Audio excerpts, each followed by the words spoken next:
Hello everyone, my name is Nunu, and today we're back with F1 2018 career mode here for the German Grand Prix in Season 4 with the Mercedes team, as has been the last 11 rounds. We're coming to round 11, almost halfway through the season now, actually. If you remember last race in Silverstone, it went absolutely to hell in background there. If you haven't watched that, make sure to go check that one out. In the development charges, pretty much everyone plateau, we bring our, I think it was a minor upgrade as well as Ferrari right there. But now McLaren is actually the fourth worst car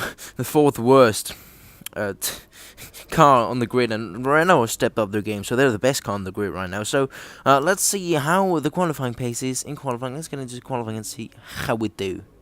Welcome to Germany for today's qualifying session at the famous Hockenheim ring. The pit lane lights will turn green in the next minute or two to signify the start of qualifying. Thank you for the introduction, Crafty. Coming into Q1, we're always just going to make it through on the softest side combo. Coming onto a flying lap right there. Fernando Alonso's right behind us, and he spun us out, and we're out of qualifying already on our first flying lap. What is that old veteran biatch of a man doing? Through the first corner, you can see we go side by side, even though we're both coming onto a hot lap. He wants to go side by side through the first corner, and that makes us spin out, and that means we're out of qualifying, and we're probably going to be starting at the back of the grid. What an idiot this guy is. It's our teammate from season 1 and 2, but I feel like we've had enough controversy through season 1 and 2 with this guy. We also had some through season 3 and now again in season 4. I mean, me and Fernando Alonso are like made for each other. We were like made for each other's anger or something like that. So out of Q1, absolutely bullshit, means that we're going to be starting from the absolute back of the grid, dead last, in 20th place, after a terrible race in Silverstone where we had a crash. We also have a crash right here. I don't know what happened. Maybe we're having like a mid-season breakdown or something stupid like that. Valtteri Bottas got through on a set of soft tires instead. The fans really seem to enjoy that. You made it look easy. Stop yourself, Claire. We crashed down. She asked me such a stupid question. We are going to be taking the 4th and 3rd row. Massive penalties, a lot of penalties, but I mean, we're starting from the back anyways, and this will be helpful at the end of the season. It means that we won't have to develop on the durability side of it. But here we are, round number 11 of season 4 of this career mode. Hockenheim Grand Prix, one of the best circuits on the calendar, very fun to drive, and also a bit challenging to have the right setup. It's going to be overcast conditions for the start of the race, but no rain to come later. And Hockenheim circuit, as I said, located in South Germany, I think 40 kilometers away from Sebastian Vettel's home. He's never won a race here though. As you know, in the real life, he crashed out down at Sachs Corner on lap number 30 something, and eventually lost the championship round right there. Sergio Perez is leading our virtual championship, and they're also Force India is also leading in the constructors. And taking a look at the starting grid, on pole we have Sebastian Vettel, Kimi Räikkönen lines up right behind him, a teammate Valtteri Bottas in 3rd, and I'm sure that we've had that qualifying glitch where it resets to season 1 performance. You can see the Force Indias and the Renaults, the best cars on the grid, but they just don't want to work out right here. 20th place for us, right down from the back. We're gonna have a good view of the first corner. We're gonna overfuel by just 1 lap, so we'll see what we can do. We'll go for soft to medium tire strategy, almost like Silverstone. It sounded like Silverstone actually.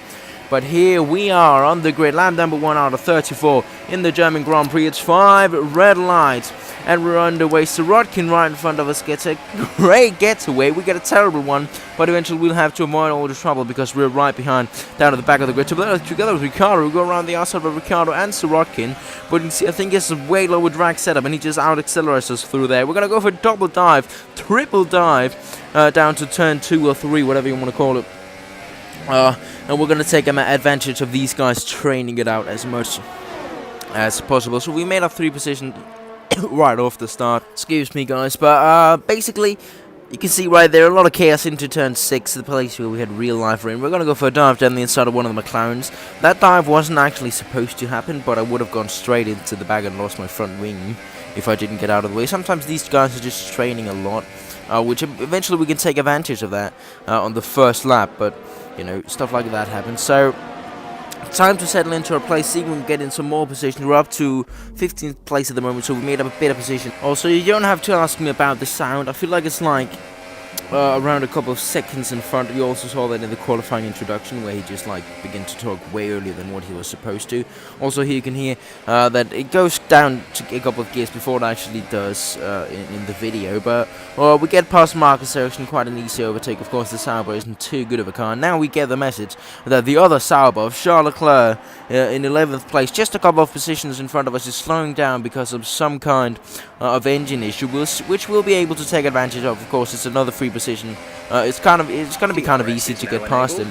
And you see, now he's actually going to go side by side with, I think that's Pierre Gasly or that guy Roman Grosjean going side by side into the first corner, which slows these guys down by so much, allows us to get straight up to the back of them. As you can see, he just has absolutely no acceleration out of the corner, and we go easily past him. We have the DRS. Now Marcus Ericsson is going to come back with the DRS down through the parabolica. We go. We both have the slipstream on Pierre Gasly. We're going to see if we can keep it around down the inside.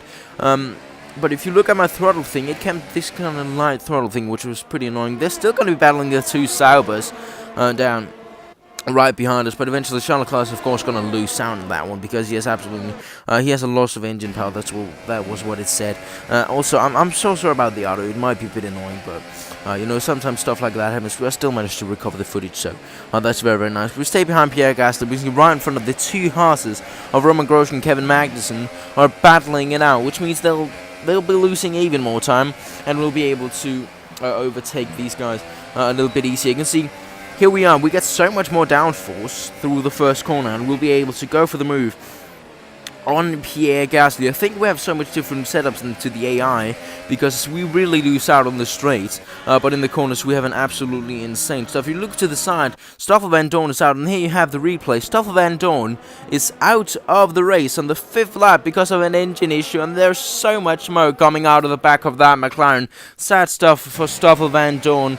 And as we come to the lap later, you can see there he is pulled over to the side just after 6 laps. Sad one for the Stoffel Van Dorn himself. Time to cruise. You can see, as I said, these guys are battling. We're getting held up a little bit by them, but it's not by a lot of annoyance. I think Magnussen either fell behind. I think he fell behind Alonso, so now he's right. Oh, Roman overtook them because people are pitting in. But you can see through the first corner, we have so much more downforce than him. He's still able to challenge us on this short straight. We went deep into the corner on purpose, and as I said, these guys have so much more straight line speed. You can see here we are. It says yellow flag. I don't know. Sometimes that hurt. It doesn't show the 5 numbers, the 5 bottom numbers. But I mean, it's still nice. It's still a nice addition. You can see where people are, and I guess you can think about those things yourself. Lap number 8, Alonso pits in, which probably means he's on the 2-stop strategy from right. Bottas also pits in, our teammate, so he's probably also on the 2-stop. We get out in front of him, and here you can see what I talked about with the downforce. We're going to go for the dive around the outside of Roman Grosjean, but we lock up. We carry a bit too much speed into there, which means we log up, but down through the parabolica, we'll have the speed. We'll go just throw a dummy to the outside and go for a dive down the inside. Pick up the throttle. Eventually, I think he out-accelerates. As you can see, he's still on our side. Yes, he out-accelerates because of that lower downforce, and that means he ends in front of that short battle. You can see here we have so much more downforce. We're slowing down right there. And eventually, here we are. We are kind of we're in front of him now, so we overtook Roman Grosjean. A lot of action is going on in this race at the moment now because Valtteri Bottas catches up to him. He was getting held up a bit by that battle, maybe destroying his strategy actually. But he's trying to get past Roman Grosjean, and he does because our Mercedes just have more performance than that Haas car. Generally, as you can see there, I said, these cars driving faster down the straight. You can't really see it there. Now you have some other cars going into the pits. Valtteri Bottas trying to go for the move around the outside. That could have ended like it did in qualifying. He's coming back, going to the outside of the first corner. And as you can see, if you look at my throttle, it presses just a little bit on the throttle. I was completely off throttle. It was also there while I was braking, and I couldn't do anything about it. I don't know if that was the point where I realized it. And I was like, wow, that was annoying because it happened inconsistently. I didn't know when it happened and why it happened, but sometimes it just happened, and I'll run deep into corners. As you saw in the clip right before, it also did while I was braking.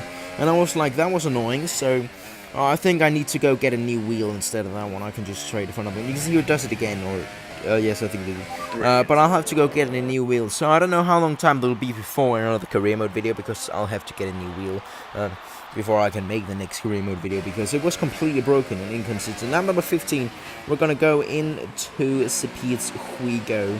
We're going to come onto the medium tires because it's a pretty easy one-stop with this one. We could go onto the ultra soft and take a two-stop, but we were just going on to some medium tires. Right, they're weird with Roman Grosjean coming out of the pit lane.